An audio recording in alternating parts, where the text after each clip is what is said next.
Bien, primero debo aclarar que hubo una pequeña confusión. Yo, sin culpa de nadie, me parece que yo entendí que tenía que hablar de la Lavandé en general, más que del tema de índole moral, como la licitud del levantamiento.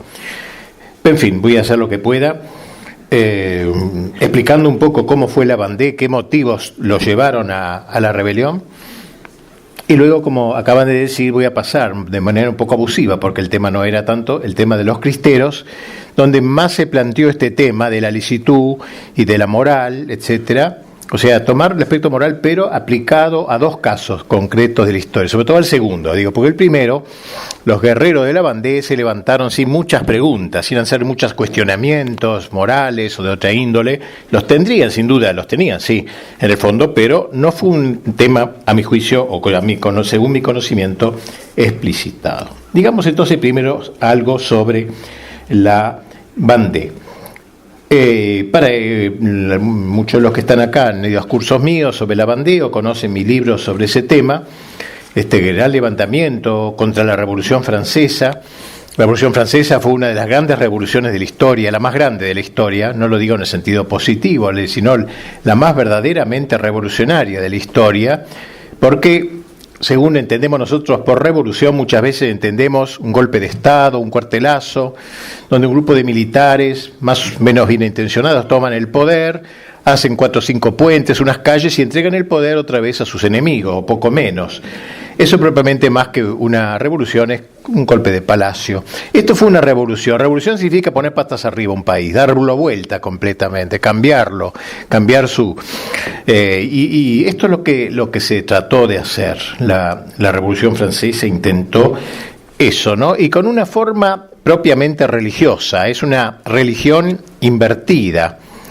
Y en este sentido también se parece mucho a su hija predilecta, la Revolución Soviética, que es hija de la Revolución Francesa, contrariamente a lo que muchos piensan, ingenuamente, creyendo que la Revolución Francesa es la exaltación de la libertad y la Revolución Soviética es en la práctica la instauración de una tiranía, y no es así. En realidad hay una verdadera continuidad entre ambas revoluciones, y hay muchos aspectos parecidísimos entre ambas. Y no solo eso, sino que Engels afirmó eso, que la Revolución Francesa estaba en el origen de la Revolución Soviética, y lo dice más claramente Gramsci cuando habla de los orígenes de la Revolución Comunista y pone el Renacimiento, la Revolución Protestante, la Revolución Francesa, el pensamiento filosófico alemán, la economía liberal inglesa, etcétera. Todo eso está en el origen de la aparición del comunismo. Me parece que es muy importante tener este conocimiento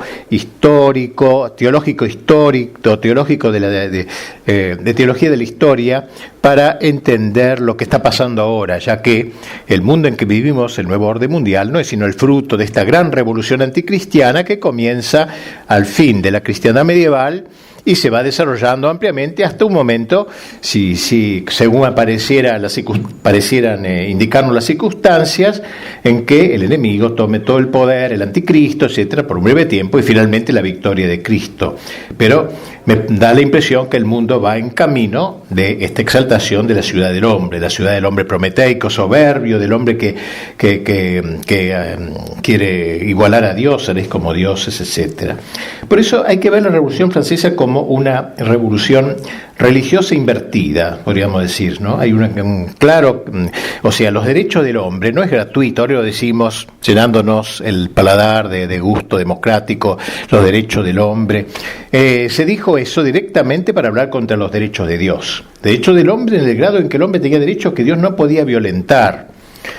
Soberanía del pueblo, hoy también se usa eso con facilidad. Soberanía del pueblo se dijo para negar la soberanía divina. Antiguamente el rey era un vicario de Dios para el orden temporal. Ahora en adelante el rey es un delegado del pueblo que lo puede poner o remover según sus deseos.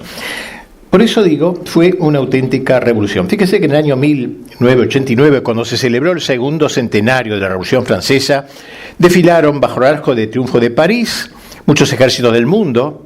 Era la época de la perestroika, pero todavía estaba el comunismo en el poder, y el ejército más gallardo que desfiló en París fue el ejército soviético saludando a su madre, la Revolución Francesa. Digo todo esto para entender que este levantamiento de la Vendée tuvo en buena parte un carácter tan amplio, obviamente y primariamente religioso, y no se equivocaba, religioso y patriótico.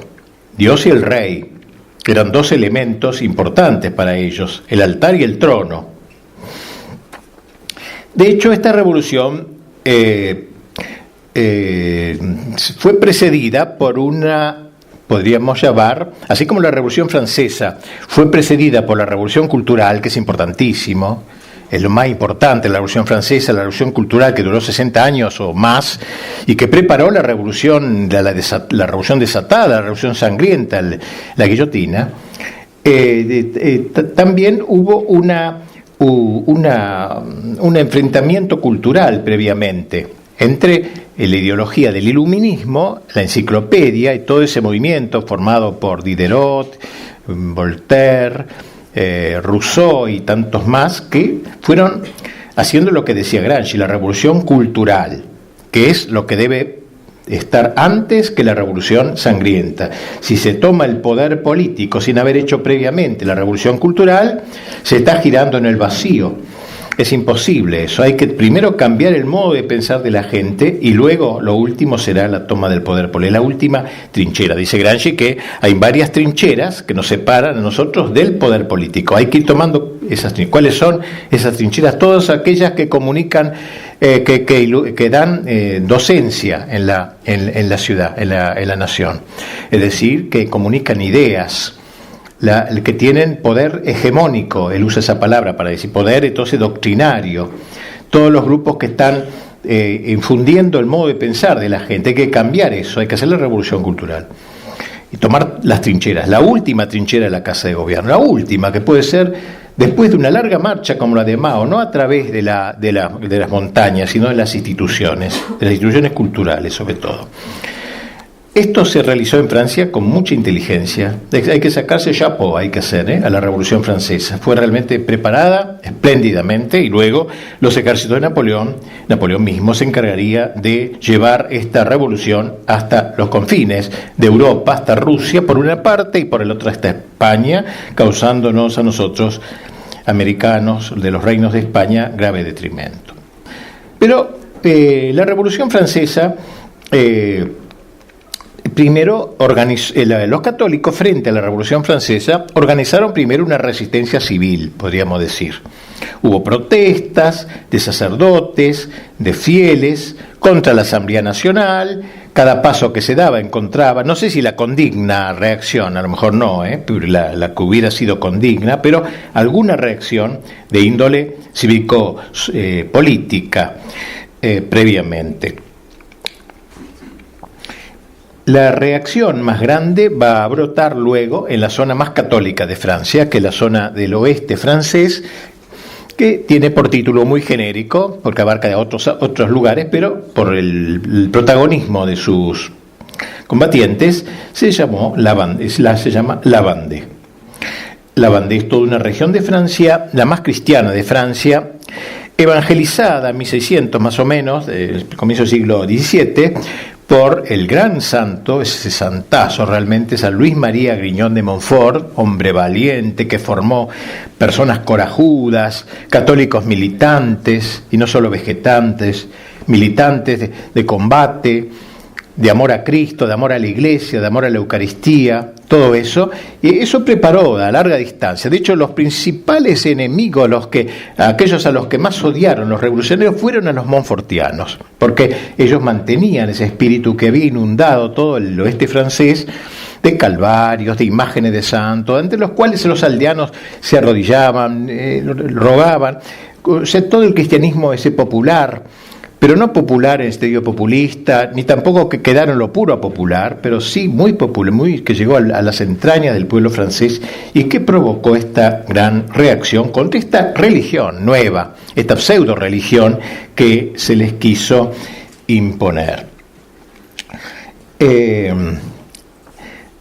Así entonces se instaura, en el campo más eclesiástico, la constitución civil del clero, que fue un acto tremendo, de revolucionario tremendo, donde de algún modo se quieren apoderar de la Iglesia Y los buenos sacerdotes y los buenos obispos, no todos, algunos de ellos, supieron oponerse con valor, non possumus, no podemos. El Papa apoyó este movimiento fuerte, claro, frontal, contra esta constitución, llamada así, civil, del clero. Pero hubo en la Iglesia una división, como suele pasar. Frente a estos que trataron de resistir, sobre todo sacerdotes y algunos obispos, hubo todo un grupo de obispos constitucionalistas,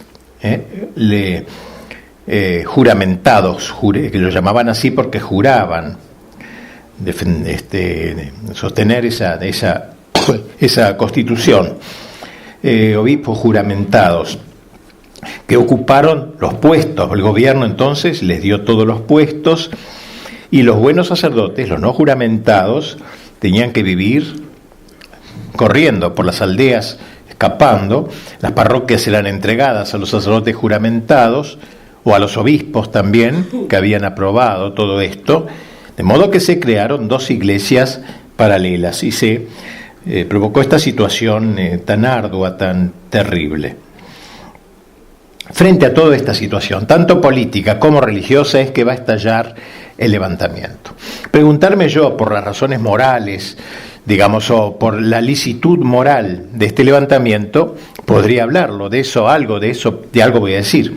Pero, de hecho, ellos no hicieron, a mi juicio, que yo conozca, consultas formales, si era o no lícito hacerlo, ¿no? Ellos entendieron que se estaba atacando a los dos grandes amores, a Dios y a la patria. O sea, se estaba atacando a Dios, que era demasiado evidente, disolviendo los votos, qué sé yo, de las monjas, saqueando, blasfemias, sacrilegios. Era evidente que era un ataque claro a la Iglesia Católica y también a la patria. No hace mucho un amigo mío, un conocido, Jean de Viguerie, que es el mejor especialista en la Revolución Francesa,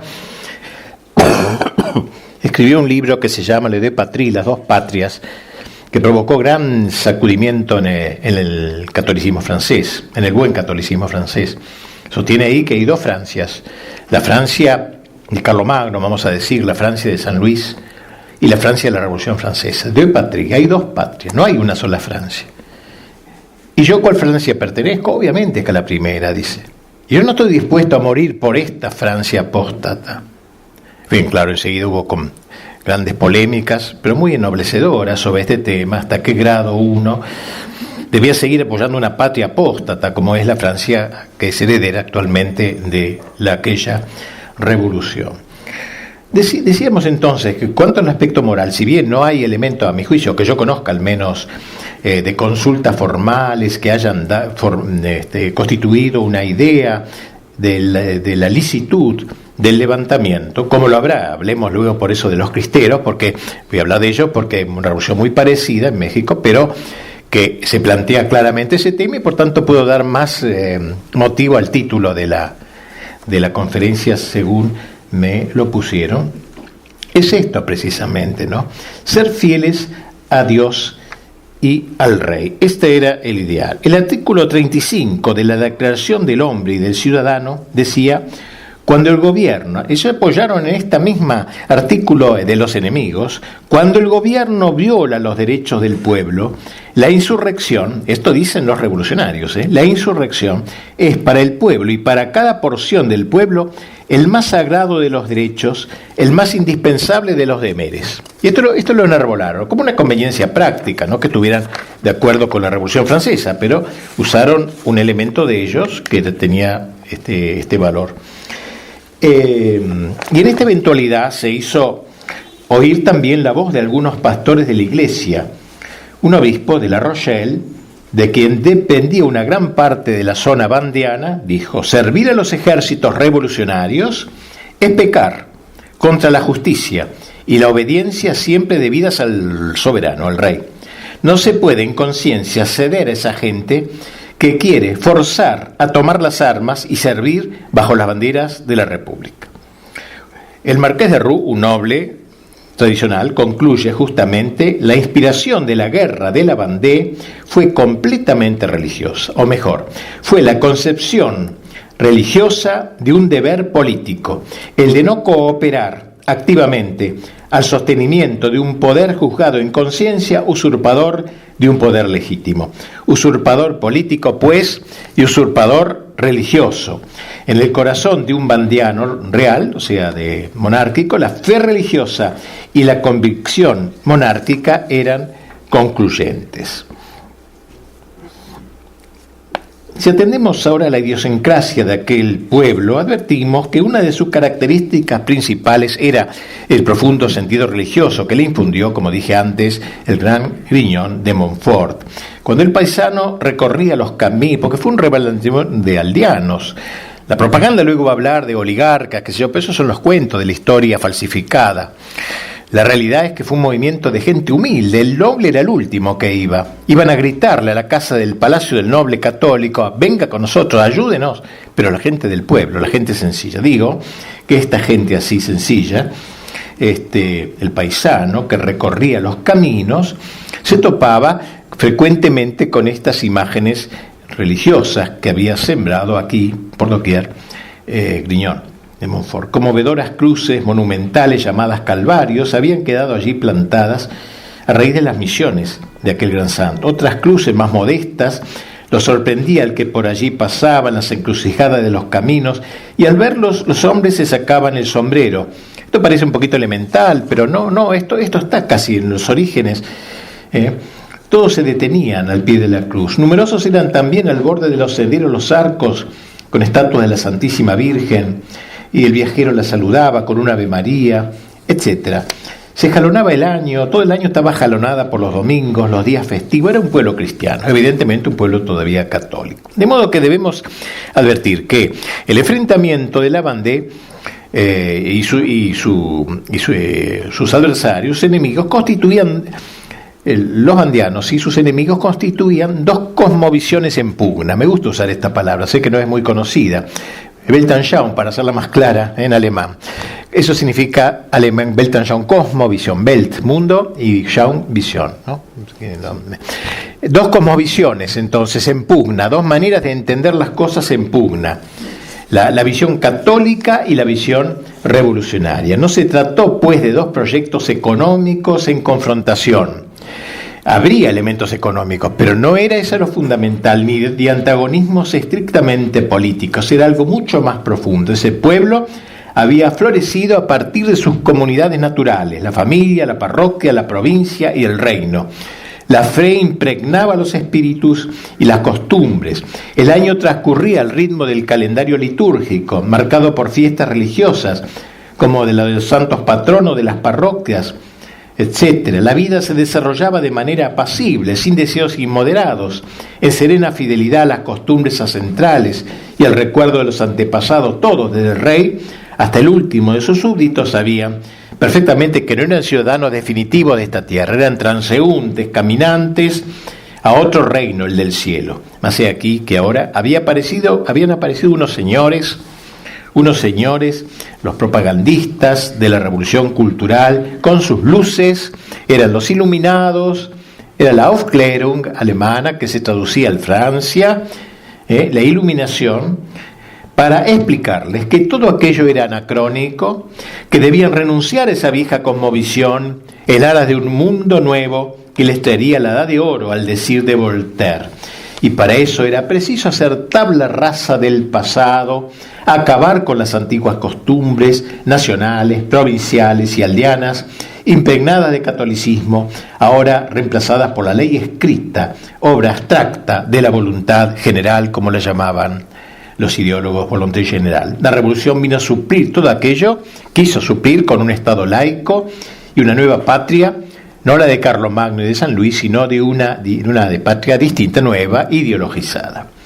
La innovación mayor que escogitó fue en el plano espiritual, procurando sustituir, como insinué antes, el culto del hombre al culto de Dios. Como dijo un gran pensador francés un tiempo después, la revolución no es ni un acto ni un hecho, es una doctrina social, una doctrina política que pretende fundar la sociedad sobre la voluntad del hombre en lugar de fundarla sobre la voluntad de Dios, que pone la soberanía de la razón humana en lugar de la ley divina. Eso es la revolución, el resto no es nada. o mejor digamos, el resto es consecuencia. Y bueno, fue por todo esto que cuando sonó el toque a rebato en los campanarios de las 600 iglesias de la zona del Loire, llamando al levantamiento de la Francia católica, esas poblaciones, y sobre todo sus jóvenes, lanzaron a la cara de la revolución el corajudo grito de San Pedro: non possumus, no podemos. No fue, reiterémoslo, un rechazo de una política económica determinada o de un recetario social específico lo que enardeció aquellos corazones, sino que el portazo lo dieron desde la teología, desde la concepción de cristiandad, es decir, de la impregnación evangélica del orden temporal. Por eso, así como hubo dos iglesias contemporáneas, la de los juramentados y la iglesia fiel a la tradición, también existieron dos patrias paralelas de que nos acaba de hacer referencia Jean de Viry. Uno de los convocados por la leva lo estableció categóricamente al decirle a sus camaradas: los que quieran servir a Dios, pasen a mi derecha, y los que quieran servir a la República, a mi izquierda. Así de simple y de directo. Utrique fidelis, decían ellos, esa era su divisa: fiel a uno y a otro, a Dios y al rey, al altar y al trono, pero ante todo a Dios, porque por sobre todo la Vendée fue una rebelión religiosa, una respuesta a la feroz ideología ateizante o anticristiana que desde París se quería imponer a sangre y fuego sobre toda la nación. Una insurrección de este tipo, surgida para defender el cristianismo conculcado, constituye un hecho singular en la historia. No se ha repetido tantas veces, se ha repetido en México, creo, y con creces, y en España también. Tratóse pues de una guerra teológica, un capítulo de la guerra agustiniana de las dos ciudades. De un lado, la impiedad, el sacrilegio y las matanzas sin compasión. Del otro, el testimonio de los mártires, sea de los que caían con las armas en la mano dispuestos a morir por la causa sagrada, sea de las víctimas inocentes, mujeres y niños masacrados. Se podrían citar 100 ejemplos como el de aquella mujer que exhortaba a su marido a dejarse quemar la mano antes de quemar el catecismo como se lo ordenaban sus verdugos. Ten coraje, le decía, es por le bon Dieu, es por el buen Dios, es por Dios. Es cierto, entonces, que tal fue el ideario de la revolución y que queda sintetizado en un hecho muy, muy notable, tan breve de contar como denso. Un soldado de los azules, vestían de azul los soldados del gobierno, intimó a un bandiano: rende-toi. Lo tengo que decir así en francés porque es la única manera que quiere decir entrégate, ríndete, rende-toi. Ríndete, entrégate. Y el paisano le respondió: rende-moi mon Dieu, entrégame a mi Dios. O sea, el soldado enemigo le dice ríndete y él le dice ríndeme a mi Dios. Ríndete quiere decir eso, entrégate, entrégame a mi Dios. Toda la Vendée se resume en este tan escueto como expresivo diálogo. El pedido del noble aldeano no se limitaba a que le devolviese el Dios íntimo de las conciencias, al estilo liberal, digamos así, el Dios de sacristía, como hubiese tendido si hubiese sido católico liberal, sino el Dios público, el que estaba representado en las cruces del camino, el Dios que renovaba cada día su sacrificio en la misa, el Dios que quería impregnar con el espíritu del Evangelio todo el orden temporal, que le devolviera en última instancia la cristiandad que le estaban arrebatando. Todo esto se esconde en este diálogo que resume, como decíamos, toda la Vendée y que expresa de manera incisiva el carácter religioso de la lucha entablada por Dios. Y el segundo grito, por el rey también. Quería que le devolvieran al rey. Ya desde el comienzo del levantamiento, viva el rey, gritaba la gente, y los buenos sacerdotes. Eran dos amores que se cobijaban bajo la misma bandera, Dios y el rey.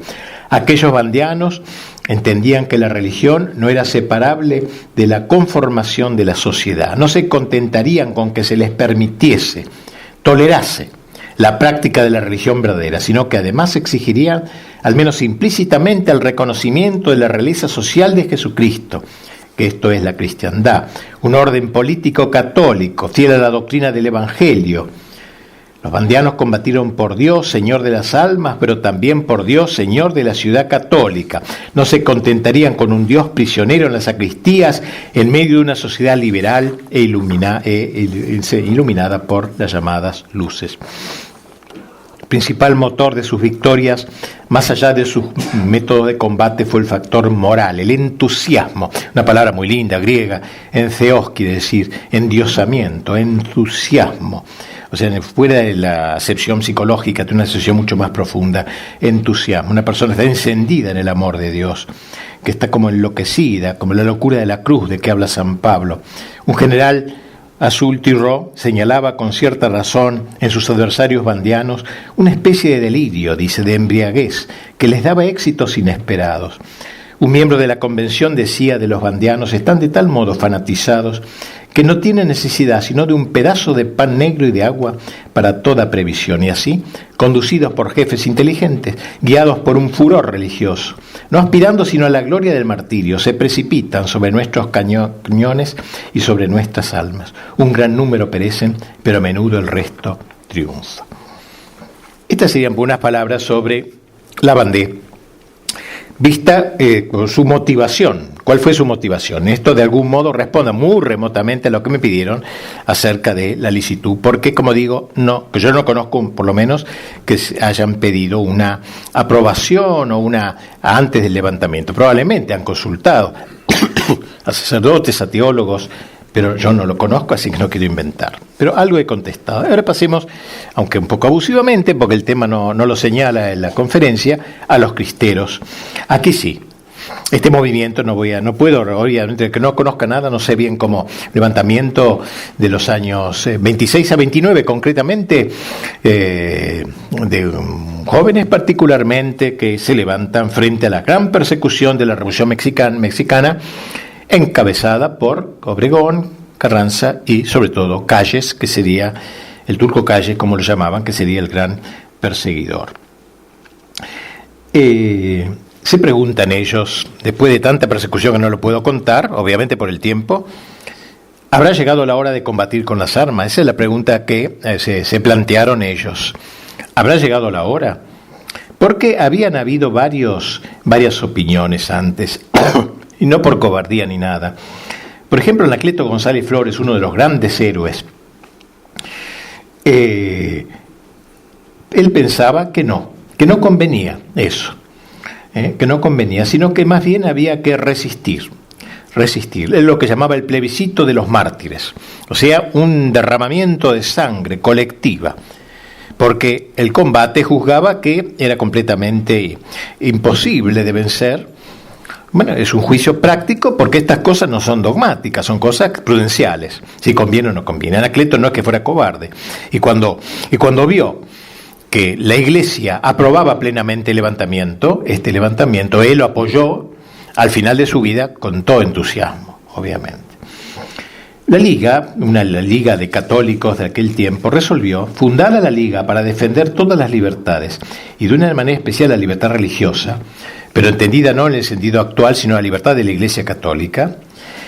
Y de una manera especial, dice, la acción armada, como medio de defensa, no estaba excluida de su programa. Por el contrario, estaba incluida en él, pues es el más eficaz desde el momento en que había sido un mito la libertad de sufragio en México y el constante fraude electoral hecho público. En consecuencia, la Liga, que era un grupo de civiles, aceptó tomar a su cargo la defensa armada. Pero para esto hubo algo previo que sería un poquito largo de explicar, pero lo voy a resumir. Hubo una resistencia primero civil antes que militar. Eso es lo que se dice siempre. Un Santo Tomás sostiene como que debe haber primero una resistencia, ver si se puede por medios pacíficos, y si no, es como último recurso lo otro. Por ejemplo, como la patria estaba siendo aniquilada por el Turco Calles, la gente se puso toda de luto, todos los católicos empezaron a vestirse de luto, un repudio silencioso, pero no menos contundente. Toda la gente que en la calle caminando con luto, no le causaba ninguna gracia a la gente del gobierno eso. Segunda cosa, a raíz de una frase de Calle, fueron dos obispos a verlo a Calle y le dijeron lo grave de la situación. Mire, usted diga lo que quiera, le dijo Calle. Yo le digo, hay dos cosas, o las cámaras o las armas. Estoy dispuesto para ambas cosas. O sea, o van a las cámaras los diputados para cambiar las leyes, o toman las armas. Yo estoy dispuesto para ambas cosas. Él mismo puso la disyuntiva. Y se hizo así como él lo dijo. Se fueron a las cámaras. 1,5 millones de firmas consiguieron en una semana a las cámaras. ¿Dónde fueron todos esos mensajes? a la papelera de las cámaras. Algunos hasta dijo que ni habían recibido nada. Siguiente paso, un boicot general en todo el país. Todos los lugares dependientes del gobierno no se compra más. Y empezó a fundirse, porque es muy fuerte el catolicismo mexicano, a fundirse mucho negocio. Fue el segundo paso. Tercer paso, no se sabía ya qué hacer. La iglesia cierra todas las iglesias, los templos. Se cierran todos los templos de la nación mexicana. Bueno, era el último paso. Calle se ríe, qué bien. Si cierran los templos, entre poco ya la gente no va a tener fe. Le pareció una media tonta. Entonces se planteó ya el tema de la guerra. Segundo, lo que pidió Calles, o las cámaras o el combate. Frente al problema de si era o no conveniente, que es el tema que me han preguntado, lanzarse a la lucha, que se estaba por emprender, los prelados se dividieron en tres grupos. En el primero, los que veían las cosas desde un punto de vista puramente legal, sometiéndose simple y llanamente a las leyes vejatorias.